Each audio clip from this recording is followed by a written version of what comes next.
안녕하세요. 오늘은 스윙 트레이딩을 하시는 분들이 반드시 알고 계셔야 할 대표적인 차트 패턴들과 그 속에 담긴 심리에 대해서 설명드리는 시간을 갖겠습니다.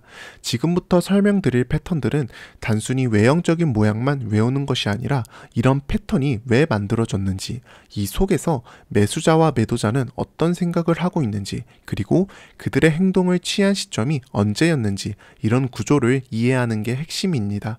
각 패턴은 그 자체로 시장 참여자들의 심리 흔적이고 그 심리를 읽을 줄 알아야 좋은 매수 타이밍과 매도 타이밍을 찾을 수 있습니다.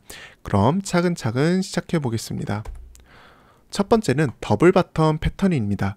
더블 바텀은 말 그대로 바닥이 두 번 나오는 구조입니다. 보통 주가가 하락하다가 한 번 반등하고 다시 재차 하락하면서 전저점을 테스트한 후 다시 반등하는 구조입니다.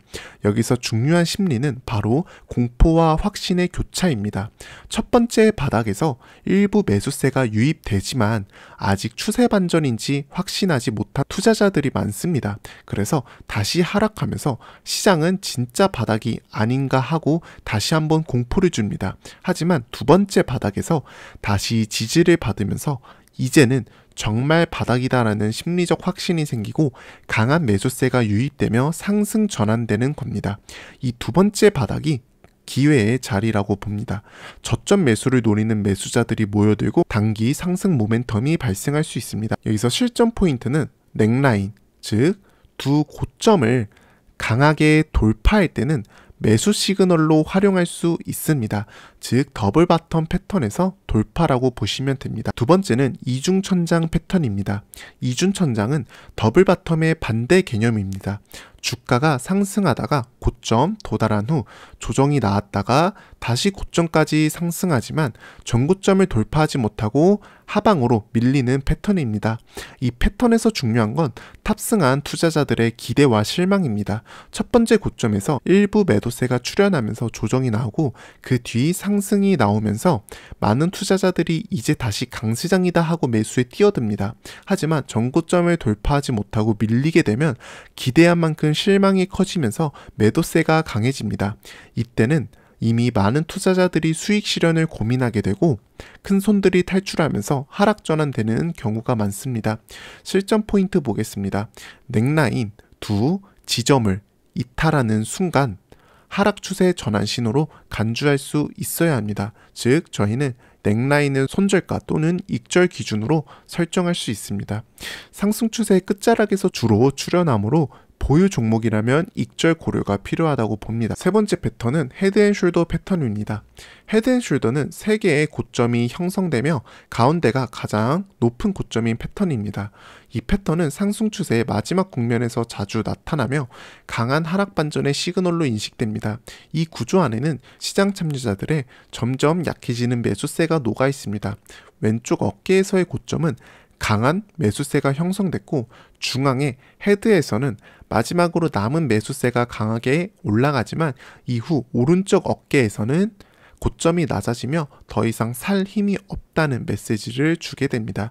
즉 추세에 피로감이 드러나는 구조입니다. 실전 포인트 보겠습니다. 넥 라인을 강하게 하방 이탈하는 순간 본격적인 하락 추세 전환 신호로 해석됩니다. 그러므로 하방 이탈 시 거래량이 동반되면 신뢰도가 더욱 높아지므로 이 지점을 저희는 익절 혹은 손절가로 설정할 수 있습니다. 네 번째 패턴은 역 헤드앤숄더 패턴입니다. 역 헤드앤숄더는 하락 추세의 마지막에서 나타나는 반전 패턴입니다. 구조는 앞에서 봤던 헤드앤숄더와 동일하지만 이 패턴은 상승 전환을 의미합니다. 왼쪽 어깨에서의 바닥은 공포를 동반한 하락, 중앙의 헤드에서는 마지막 하락 압력이 나오고 오른쪽 어깨에서는 매도세가 약해지고 더 이상 떨어지지 않는다는 신호가 나옵니다. 이후 넥라인 돌파와 함께 강한 매수세가 유입되며 상승 전환이 나타납니다.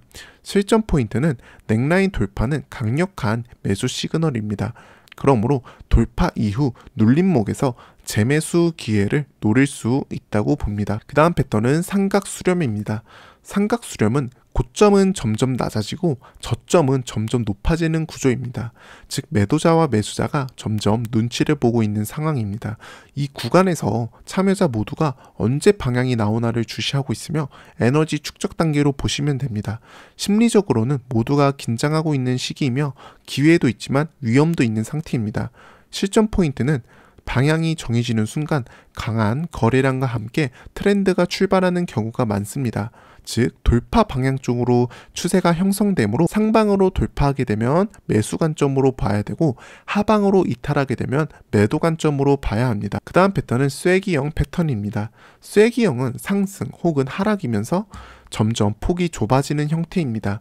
보통은 추세의 피로감이 누적될 때 나타납니다. 상승 쐐기는 상승 중이지만 거래량이 줄고 고점 간격이 좁아집니다. 하락 쐐기는 하락 중이지만 낙폭이 줄며 매도 압력이 약해지는 구조입니다. 이 안에서는 더 이상 갈 힘이 없다는 시장의 심리가 깔려 있습니다.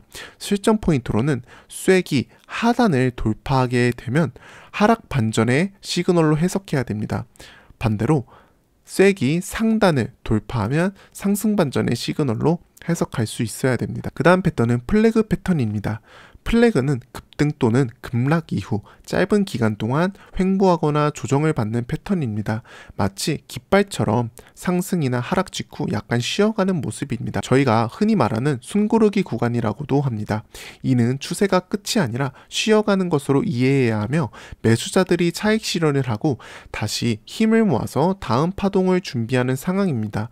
따라서 플래그 패턴은 추세 지속형 패턴으로 간주됩니다. 실전 포인트로는 눌림이 끝나고 이전 추세 방향으로 돌파할 때 진입 타이밍을 잡을 수 있습니다. 거래량이 줄다가 그 다음 거래량이 줄다가 돌파 시점에 폭발하는지 여부도 체크 포인트입니다. 마지막으로 볼 패턴은 컵앤핸들 패턴입니다. 컵앤핸들은 말 그대로 커피 잔처럼 생긴 패턴입니다. 먼저 라운드 형태로 천천히 반등하면서 컵을 만들고 이후 짧게 눌림이 나와서 손잡이가 만들어지며 강하게 돌파하는 구조입니다. 여기서 매수자들은 이제 저항을 돌파할 힘을 충분히 모았다고 인식합니다. 심리적으로는 컵을 만드는 과정에서 심리적 저항을 소화하고 핸들 구간에서 마지막 매도세를 정리한 후 새로운 상승이 시작되는 흐름입니다. 실전 포인트로는 핸들 구간 돌파 시 매수 진입이 가능하며 손절은 핸들 하단으로 설정 가능합니다. 지금까지 총 8가지 핵심 차트 패턴과 그 속에 담긴 심리를 살펴봤습니다.